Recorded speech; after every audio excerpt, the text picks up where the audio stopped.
So hello friends, आज हम start करते हैं गैस्ट्रोइंटेस्टिनल ड्रग्स के बारे में। ठीक है, जीआईटी की ड्रग्स के बारे में बात करेंगे। उसमें हम बात करेंगे पेप्टिक अल्सर्स के बारे में, साथ ही साथ स्टोमेकिक्स वगैरह के बारे में, सियालोगस के बारे में, एंटी इमेटिक ड्रग्स और इमेटिक ड्रग्स के बारे में, एंटी डायरियल और डायरियल ड्रग्स के बारे में, कॉन्स्टिपेशन और डायरियल ड्रग्स के बारे में।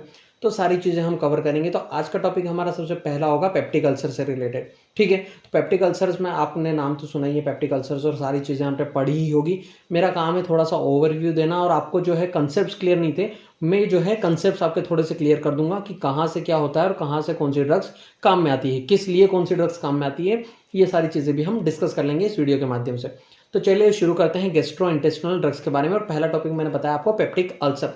ठीक है, तो पेप्टिक अल्सर्स क्यों होते हैं दोस्तों? दो रीजंस होते हैं। ठीक है, पेप्टिक अल्सर्स की क्या होते हैं? दो रीजंस होते हैं। दो रीजन, पहला रीजन क्या है? अगर HCl का सिक्रेशन बढ़ जाता है, HCl का सिक्रेशन बढ़ जाएगा तो पेप्टिक अल्सर हो जाएगा। सीधी सी बात है, अगर एसिड बढ़ेगा बॉडी में या फिर स्टमक में, तो जो है सीधी सी बात है कि वहां अल्सर होने के चांसेस बढ़ जाएंगे। तो पहला एंड फॉरमोस्ट रीजन है कि HCl का सिक्रेशन बढ़ जाना, यानी कि एसिडिटी हो जाना या एसिड का सिक्रेशन बढ़ जाना। दूसरा क्या कारण हो सकता है कि म्यूकस मेम्ब्रेन का सिक्रेशन कम हो जाना। ठीक है, अगर म्यूकस मेम्ब्रेन जो कोट करती है, ये देखिए जैसे कि ये स्टमक, मान लीजिए हमने स्टमक बताया है, ये HCl है स्टमक के अंदर, और ये जो ग्रीन कलर की है ये क्या है? ये म्यूकस मेम्ब्रेन है, और ये जो है मेम्ब्रेन है जीआईटी की। ठीक है, तो अगर म्यूकस मेम्ब्रेन कम हो जाएगी तो डायरेक्ट HCl किसके कांटेक्ट में आएगा? डायरेक्ट मेम्ब्रेन के कांटेक्ट में आएगा।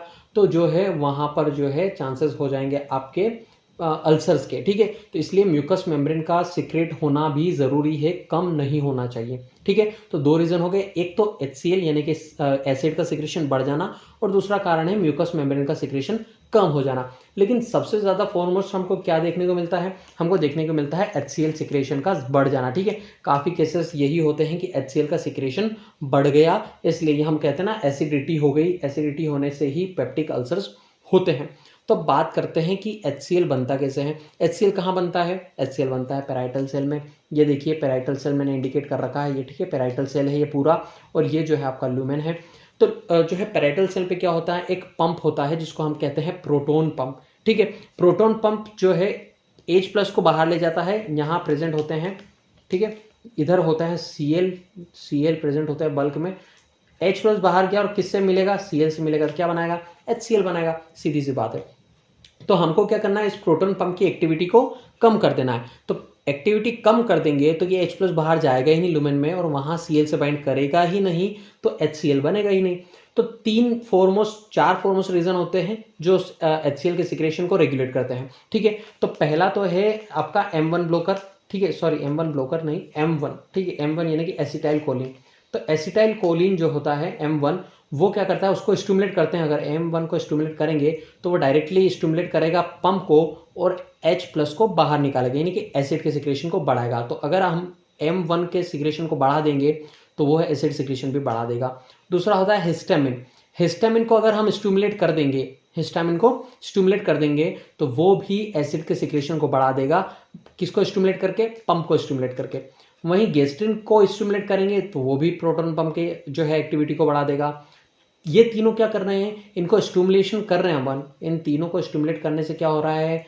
पंप की एक्टिविटी बढ़ रही है और एसिड का सिक्रेशन बढ़ रहा है।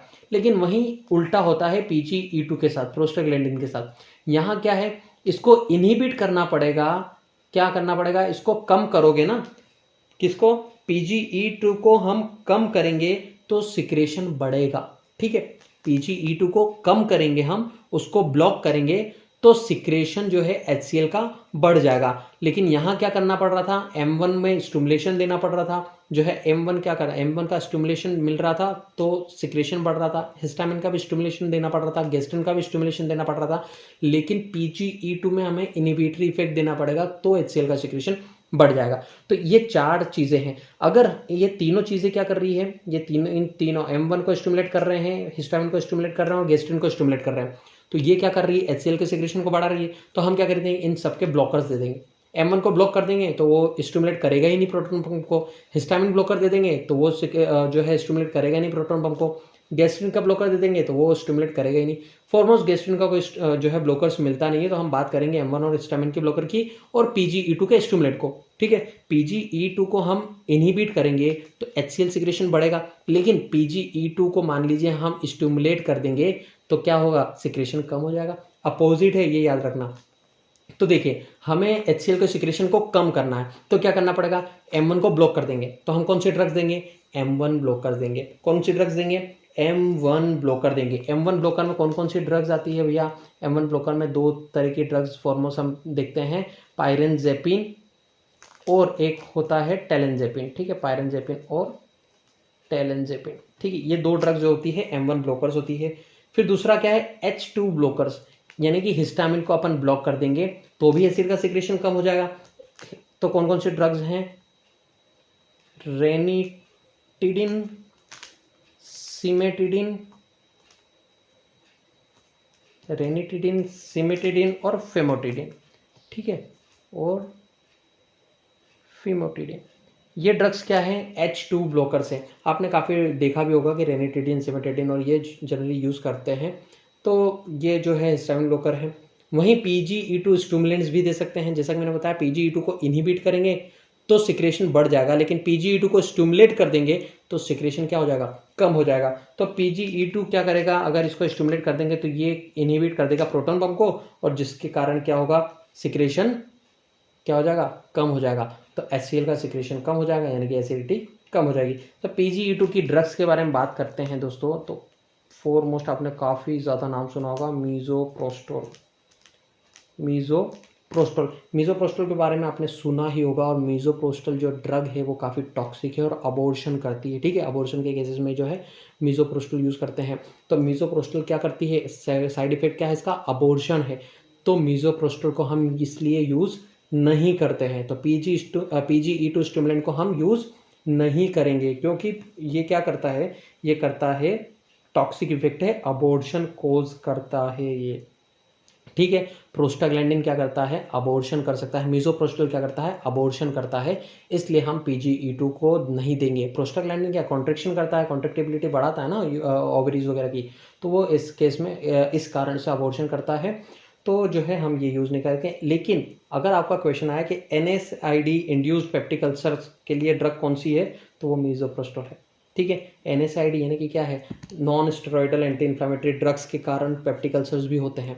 ठीक है, वो क्या करती है, NSAID क्या करती है, PGE2 को क्या करती है, इनहिबिट करती है, प्रोस्टाग्लैंडिन को इनहिबिट करती है। सारी NSAID क्या करती है, प्रोस्टाग्लैंडिन को इनहिबिट करती है इन्फ्लेमेटरी रिएक्शंस को कम करने के लिए। ठीक है, तो वहाँ प्रोस्टाग्लैंडिन को अपन कम कर दिया तो कम करने से क्या होता है, एसिडिटी बढ़ जाती है, एसिड सिक्रेशन बढ़ जाता है। तो उस केस में हमको क्या देना पड़ता है, PGE2 देना पड़ता है। लेकिन हम मीज़ोप्रोस्टोल नहीं देंगे, दूसरे जो ड्रग्स हैं उससे हम एसिडिटी को क्योर करेंगे। ठीक है, तो मीज़ोप्रोस्टोल नहीं देना है। बस आपको याद रखना है कि मीज़ोप्रोस्टोल एक ड्रग है जो कि PGE2 स्टिमुलेंट्स है और वो एसिड के सिक्रेशन को कम करता है। चलिए आगे, और सबसे इंपॉर्टेंट ड्रग हमारी है प्रोटोन पंप इनहिबिटर। ठीक है, प्रोटोन पंप इनहिबिटर, इसके बारे में हम डिटेल में डिस्कस कर लेते हैं। चलिए नेक्स्ट स्लाइड में, प्रोटोन पंप इनहिबिटर। चलिए प्रोटोन पंप इनहिबिटर बात करें। प्रोटोन पंप की हमने पहले अपन ने देखा है पिछली स्लाइड में कि हमको क्या करना है। यहाँ जो M1 ब्लॉकर है, ये जो M1 ब्लॉकर है, M1 ब्लॉकर, हिस्टामिन ब्लॉकर और गैस्ट्रिन ब्लॉकर, ये क्या करते हैं, यहाँ जो है स्टिमुलेशन जाता नहीं है इस पंप पर, तो जो है एसिड के सिक्रेशन को रोक देते हैं। पर प्रोटोन पंप क्या करता है, डायरेक्टली ये जो पंप है ना इसी को रोक देता है। ठीक है, H+ और K+ जो एक्सचेंज हो रहे हैं इस पंप को ही रोक देगा। कौन, प्रोटोन पंप इनहिबिटर। तो प्रोटोन पंप इनहिबिटर किसके लिए इंपॉर्टेंट है, चलिए प्रोटोन पंप इनहिबिटर की कुछ इंपॉर्टेंट चीज़ें पढ़ें। ये ड्रग ऑफ चॉइस है पेप्टिक अल्सर के लिए। ठीक है, अगर देख लीजिए यहाँ देखिए, ये M1 को ब्लॉक करेंगे तो वो डायरेक्टली जाके तो क्या करेगा, इनहिबिट करेगा प्रोटोन पंप को। हिस्टामिन भी इनहिबिट करेगा प्रोटोन पंप को, गैस्ट्रिन की ड्रग्स है नहीं। ठीक है, तो ये सारे क्या कर रहे हैं, इनहिबिट कर रहे हैं प्रोटोन पंप को। लेकिन हम डायरेक्ट प्रोटोन पंप को ही बंद कर दें तो ज़्यादा इफेक्टिव होगा ना। हो सकता है M1 ब्लॉकर दी है और कुछ ड्रग्स हमने कुछ ड्रग्स दी है, कुछ ड्रग्स साइड में यूज़ हो गई, कुछ ड्रग्स टोटल बायो अवेलेबिलिटी तो होती नहीं हर ड्रग्स की। तो इसलिए ड्रग ऑफ चॉइस क्या होती है, प्रोटोन पंप इनहिबिटर। अगर हम इस पंप को ही इनहिबिट कर दें तो कोई इशू बनेगा नहीं। तो ये क्या है, स्ट्रॉन्गेस्ट इनहिबिटर है। ठीक है, क्या है, स्ट्रॉन्गेस्ट इनहिबिटर है। ठीक है, ये चीज़ आपको याद रखनी है। प्रोटोन पंप इनहिबिटर क्या है, स्ट्रॉन्गेस्ट इनहिबिटर है एसिड के। ठीक है, तो ये चीज़ आपको याद रखनी है। तो इसकी ड्रग्स के बारे में बात करूँ मैं, तो ड्रग्स हैं ओमेप्राजोल, पेंटाप्राजोल, रोबेप्राजोल, ठीक है। ये सारी ड्रग्स क्या है, ये सारी प्रोटॉन पंप इनहिबिटर है। उसमें से भी आपने जनरली ये जो है पेंटाप्राजोल देखा है, सुना है और खाया भी है, ठीक है। तो पेंटाप्राजोल जनरली काफ़ी ज़्यादा यूज़ में आता है। तो ये चीज़ है प्रोटॉन पंप, ठीक है। उसके बारे में अब थोड़ा सा मेजोरिटी में कुछ इंपॉर्टेंट पॉइंट डिस्कस कर लेते हैं। मैंने जैसा बताया आपको, ये ड्रग ऑफ चॉइस है पेप्टिक अल्सर के लिए, ठीक है, और काय के लिए, और ये GERD के लिए, ठीक है। गैस्ट्रो इंटेस्टिनल रिफ्लेक्स जो होता है, जो आपको डकार आते हैं, जो आते हैं ना कुछ चरखे डकार या जो आप बोलते हैं, वो इसी के कारण होते हैं। एसिड का सिक्रेशन बढ़ जाता है, तो जो है डकार्स आते हैं जो आपका जो है, तो उस केस में भी हम क्या देते हैं, प्रोटॉन पंप इनहिबिटर देते हैं। और साथ एक और डिजीज़ होती है जॉलिंजर एलिसन सिंड्रोम के केस में भी ड्रग ऑफ चॉइस क्या है, प्रोटॉन पंप इनहिबिटर, ठीक है। इतनी चीज़ समझ में आई। अब देखिए, प्रोटॉन पंप इनहिबिटर को हम किस में देते हैं, एंट्रिक कोटिंग में देते हैं। किस में देते हैं, एंट्रिक कोटिंग में देते हैं। एंट्रिक कोटिंग में देने का मतलब क्या है, क्योंकि इसको हमें एसिड से दूर रखना है। ये चाहे एसिड को कम कर रही है, लेकिन एसिड को हमको एसिड से इसको बचाना है। ये कहाँ से एब्जॉर्ब होगी, इसको मीडियम चाहिए, एब्जॉर्ब होने का मीडियम कौन सा चाहिए, एल्कली मीडियम चाहिए इसको, ठीक है। कौन सा मीडियम चाहिए एब्जॉर्ब होने के लिए, एल्कलाइन मीडियम चाहिए। अब जैसे कि मान लीजिए ये यहाँ से हम शुरू करते हैं, ये बात कर ली, ठीक है। और ये यहाँ पे है माउथ आ गया, ठीक है। ये माउथ ऐसे कि समझ जाना, ठीक है, भावनाओं को समझो, ठीक है। अब यहाँ से हम ओरली ले रहे हैं, तो सबसे पहले क्या आएगा, स्टमक आएगा। स्टमक में क्या है, एसिड है। तो हमको एसिड से बचाना है, इस ड्रग को एसिड से बचाना है। एसिड में अगर ये चला गया ना, तो इसकी कोई यूज़ नहीं बचेगा, ठीक है। तो एसिड से बचाना है, तो हम क्या करेंगे, इसको एंट्रिक कोटिंग करेंगे, ताकि इंटेस्टाइन का जो पीएच क्या होता है, एल्कलाइन पीएच होता है, ताकि ये जाकर इंटेस्टाइन में एब्जॉर्ब हो, ठीक है। इंटेस्टाइन में एब्जॉर्ब हो, ताकि ये एल्कलाइन मीडियम में एब्जॉर्ब हो, इसलिए एंटरिक कोटिंग करनी पड़ती है। प्रोटॉन पंप इनहिबिटर है, ये एसिड लेबाइल ड्रग्स हैं, ठीक है। एसिड लेबाइल ड्रग है, इसलिए हमको इसको एसिड से बचाना है और बेसिक मीडियम यानी कि इंटेस्टाइन में ही एब्जॉर्ब करवाना है, ठीक है। ये बात समझ में आई आपको। लेकिन ये एक प्रो ड्रग भी है, ठीक है। क्या है ये, प्रो ड्रग। मतलब क्या हुआ, इसको एसिड से तो हमको बचाना है और एब्जॉर्ब कहाँ करना है, बेसिक मीडियम में हमको इसको एब्जॉर्ब कराना है। लेकिन इसका जब एक्टिवेशन होगा ना, तो एक्टिवेशन के वक्त भी इसको एसिड चाहिए, ठीक है। तो एक्टिवेशन के तौर पर वो यहाँ चली जाएगी और यहाँ से एसिड से जो है एक्टिवेट हो जाएगी, ठीक है। तो ये प्रो ड्रग है, जिसके एक्टिवेशन के लिए क्या चाहिए, एक्टिवेशन के लिए क्या चाहिए, इसको एसिडिक मीडियम चाहिए। क्या चाहिए, एसिडिक मीडियम चाहिए। ये एक प्रो ड्रग है, जिसको एक्टिवेशन के लिए क्या चाहिए, एसिडिक मीडियम चाहिए। एक और चीज इसके बारे में बताऊं मैं आपको, ये इरिवर्सिबल ड्रग है। क्या है, मतलब क्या हो इरिवर्सिबल ड्रग का, ठीक है। देखो, जिस भी पंप को ये बंद कर देगा, अब ऐसा तो है नहीं कि पेराइटल पंप, पेराइटल सेल एक ही है, कई सारे पेराइटल सेल्स हैं, कई सारे पेराइटल सेल्स और सभी जो है HCl सिक्रेट कर रहे हैं। तो ये क्या करेगी, उन पंप पर जाकर अटैच हो जाएगी और H+ के सिक्रेशन को रोक देगी। अब वो जो पंप है ना, जिस पंप पर ये जा रही है, वो सारे ही पंप 24 घंटे के लिए बंद हो जाएंगे। क्या बोला मैंने, जिस भी पंप से जाके अटैच हो जाएगी तो सारे ही पंप पे, तो सारे ही पंप पे जाके अटैच हो जाएगी और उन पंप को 24 घंटे के लिए बंद कर देगी।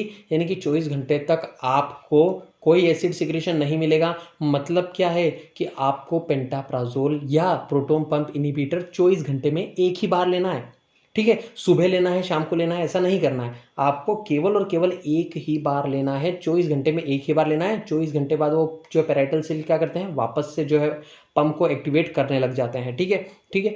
तो नए प्रोटॉन पंप्स बनने लग जाते हैं। तो उस केस में आपको क्या करना है, एक ही देना है, ठीक है। 24 घंटे में प्रोटॉन पंप इनहिबिटर केवल एक ही लगेगा, ज़्यादा नहीं देना है, या ज़रूरत ही नहीं है दिन में 2 बार देने की, ठीक है। तो इसी के लिए इसको क्या कहते हैं अपन, इसी के लिए इसको कहते हैं, इस ड्रग को हिट एंड रन ड्रग्स। क्या कहते हैं, हिट एंड रन। आया, तोड़ा और भाग गया, ठीक है। आया, तोड़ा और भाग गया। वो आता है और जो है पंप, प्रोटॉन पंप को इनहिबिट करता है और चला जाता है। उस 24 घंटे तक उसके बाद कोई इशू नहीं है। उसी प्रकार जो है कौन कौन सी ड्रग इसी हिट एंड रन में आती है, एक तो पीपीआई आ गई, और एक और आपने नाम सुना ही है एस्पिरिन। एस्पिरिन को भी आपको एक ही बार लेना होता है, ठीक है, एस्पिरिन को भी आपको एक ही बार लेना होता है, वो अपना इफेक्ट लंबे समय तक रखती है। तो ये चीज़ आपको समझ में आई। प्रोटोन पंप के बारे में आपको जो कुछ इंपॉर्टेंट्स लाइन बताई मैंने, एक तो एंट्रिक कोटिंग के फॉर्म में देना है, एक तो ये प्रो ड्रग है जिसको एसिडिक मीडियम चाहिए एब्जॉर्ब होने के लिए, एक्टिवेशन के लिए एसिडिक मीडियम चाहिए, ठीक है, एब्जॉर्ब होने के लिए उसको एल्कलाइन मीडियम चाहिए, ठीक है। ये एसिड लेबाइल है, यानी कि एसिड में जाने से खराब हो जाती है या टूट जाती है। इरिवर्सिबल ड्रग है, मतलब कि एक बार बंद कर देगी जिस भी पंप को, उसके बाद 24 घंटे तक वो पंप वापस एक्टिवेट नहीं होगा, यानी कि इरिवर्सिबल है। और ये हिट एंड रन ड्रग्स है, ठीक है। तो पीपीआई और एस्पिरिन जो है हिट एंड रन ड्रग्स कहलाती है। इतनी चीज़ें समझ में आई आपको। अब सुनिए कुछ जो है नेगेटिव पॉइंट के बारे में। वैसे तो इसका कोई साइड इफेक्ट देखने को मिला नहीं है। क्या है साइड इफेक्ट? वैसे तो कोई देखने को नहीं मिला, लेकिन फिर भी कुछ माना जाता है कि इसको लंबे समय तक यूज़ करते हैं ना, लंबे समय काफ़ी ज़्यादा यूज़ कर लिया तो कुछ कैल्सिनोइड ट्यूमर्स देखने को मिल सकते हैं, और कैल्शियम की डिफिशियंसी हो सकती है। तो उसके कारण क्या हो सकता है? कैल्शियम के कारण ऑस्टियोपोरोसिस हो सकता है। कैल्शियम कम हो जाएगा तो बोन्स जो है, हड्डियाँ खोखली होने लग जाएगी, ठीक है। और विटामिन B12 की कमी हो जाती है, जिसके कारण क्या हो सकता है? मेगलोब्लास्टिक एनीमिया हो सकता है, ठीक है। तो अगर आप लंबे समय तक प्रोटोन पंप इनहिबिटर ले रहे हैं तो आपको 2 ड्रग्स साथ में लेनी है। कौन कौन सी लेनी है? एक तो कैल्शियम लेना है आपको, और दूसरा क्या लेना है? विटामिन B12 लेना है, ठीक है। क्या क्या लेना है आपको? कैल्शियम और विटामिन B12 लेना है। तो इसका कोई भी साइड इफेक्ट आपको देखने को नहीं मिलेंगे, पर फिर भी कुछ इंटरनल साइड इफेक्ट्स होते हैं, उसके बारे में कोई डिस्कस हम नहीं करेंगे क्योंकि हमको इस पर रिसर्च नहीं करना है, ठीक है। तो साइड इफेक्ट मोस्टली कौन कौन से होते हैं? ऑस्टियोपोरोसिस जो कि कैल्शियम की डिफिशियंसी के कारण होता है, मेगोब्लास्टिक एनीमिया जो कि B12 की डिफिशियंसी के कारण होता है।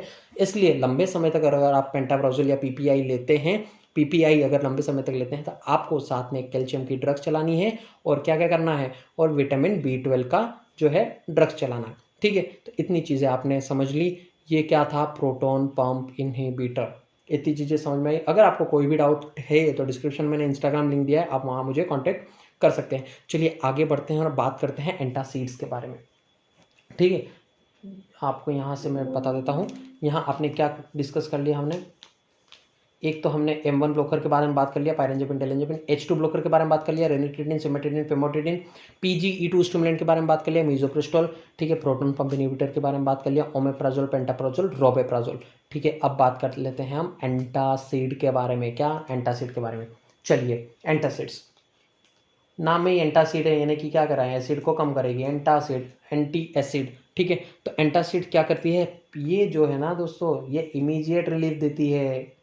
क्या करती है? इमीडिएटली रिलीफ देती है एसिड से। अब भैया ये कैसे देती है? अगर मान लीजिए यहाँ जो है ये स्टमक है, ये यहाँ क्या है? एसिड है, और हमने क्या कर दिया यहाँ पे? एक एल्कलाइन डाल दिया, एल्कली डाल दिया। एल्कली और एसिड दोनों मिक्स होकर क्या कर देंगे? न्यूट्रल हो जाएंगे। तो ये ऐसा ही है। एंटासिड क्या है? न्यूट्रल कर देता है, वहाँ का जितना भी एसिड है ना उसको न्यूट्रलाइज कर देता है। कैसे करता है वो हम डिस्कस करेंगे। तो ये क्या कहता है? इमीडिएट इफेक्ट देता है। आपका काफ़ी समय एसिडिटी होती है और आप क्या करते हैं? आप मीठा सोडा खा लेते हैं, होता है, मीठा सोडा खा लेते हैं, उससे एसिडिटी कम हो जाती है। पूर्वज लोग, हमारे बड़े पापा और बड़े दादा और दादा से दादा, ये लोग कहते थे कि चलो मीठा सोडा खा लो, उससे सही हो जाता है। तो एंटासिड एक तो क्या करता है? मीठा सोडा क्या करता है? डायरेक्टली क्या करता है? वो एक एल्कली है और जाके एसिड से मिलेगा तो न्यूट्रलाइज कर देगा। साथ ही साथ आपने इनो के नाम सुना ही होगा। इनो भी आप पीने से क्या होता है? इमीडिएट इफेक्ट मिलता है आपको, 5 मिनट में एसिडिटी खत्म। तो वो क्या करता है? एंटासिड क्या है? वो एंटासिड है, वो डायरेक्ट जाता है और जो है एसिड को न्यूट्रलाइज कर देता है, तो उससे आपको जो है रिलीफ मिलने लग जाता है। तो कुछ एंटासिड्स के बारे में बात करते हैं। मैग्नीशियम हाइड्रोक्साइड, मैग्नीशियम हाइड्रोक्साइड है, एल्यूमिनियम हाइड्रोक्साइड्स हैं, ठीक है। फिर क्या है आपका? सोडियम बाइकार्ब है, सोडियम बाइकार्बोनेट, सोडियम बाइकार्बोनेट, ठीक है। इसको आप NaHCO3 भी लिख सकते हैं या सोडियम बाइकार्बोनेट लिखिए। फिर सोडियम सिट्रेट है, सोडियम सिट्रेट है। ये सारे क्या हैं आपके? ये सारे एंटासिड्स हैं। क्या है? एंटासिड्स है। उसमें जो ये जो ऊपर के 2 हैं, ये कौन से हैं? ऊपर के 2 हैं नॉन सिस्टमिक, और ये कौन से हैं? सिस्टमिक है, ठीक है। नॉन सिस्टमिक और सिस्टमिक, ठीक है। अब जो मैग्नीशियम हाइड्रोक्साइड है ना दोस्तों, मैग्नीशियम हाइड्रोक्साइड को आपका साइड इफेक्ट क्या होता है?